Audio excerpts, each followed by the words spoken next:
I bought my Hellcat Challenger jailbreak in 2023, and looking at how the market is now, Hellcats are being sold below MSRP, which has me thinking, was it even worth buying it brand new?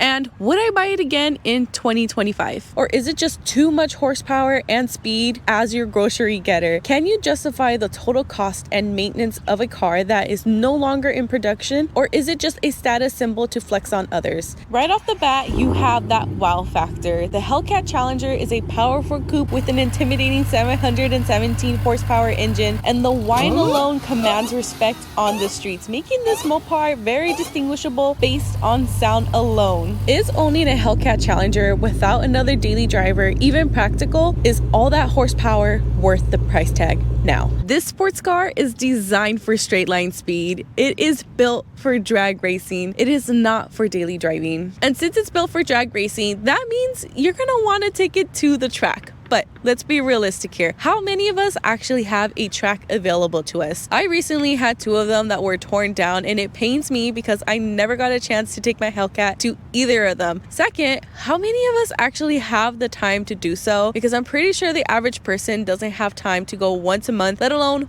once a year. Others might want the Hellcat only for its looks, but if that's the case, just get a base Challenger, throw on some badges, a hood, a front bumper, and a wing, and you practically have a Hellcat looking Challenger. Sure, it's gonna cost you a little bit more to buy all those parts for a base Challenger, but it beats coughing up the money for this monster. But at that rate, what are you really paying for when it comes to the Hellcat, the performance? Maintenance wise, you're really just looking at oil changes, tires, and tire rotations, but these stock all-season Pirelli tires are honestly not the best for traction, rain, or snow. And if you're not already used to driving a car with so much rear horsepower, you will be spinning the wheels often.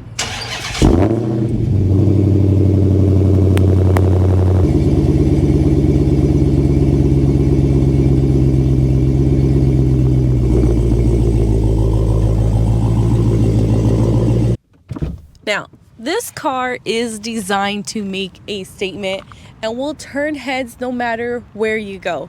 But with a price tag of $80,000, it is not the most affordable option for the average car enthusiast. How does the Hellcat compare to its more popular competitors in the muscle car market? So let's take the 2023 Camaro ZL1. It has 650 horsepower and is roughly in the $70,000 range. And currently a 2023 Shelby GT500 has 760 horsepower and its price tag is closer to $100,000. So if we're only going off of horsepower alone, $80,000 for 717 horsepower doesn't sound bad in today's market. And in 2022, Dodge made the announcement that stopped us all in our tracks that they are phasing out gas-powered muscle cars, both the Challengers and the Chargers, in order for them to meet the demand for sustainable transportation and to meet stricter emission regulations. And what some people didn't know at the time was that the Hellcats are not as rare as they were led to believe. And since there was so much interest at the time because people wanted to own a piece of history, that led to a spike in sales. And news over the past few months have reported that dealerships have an abundance of Hellcats in stock, which misled a lot of buyers in 2023 to believe that there was a shortage. In 2023,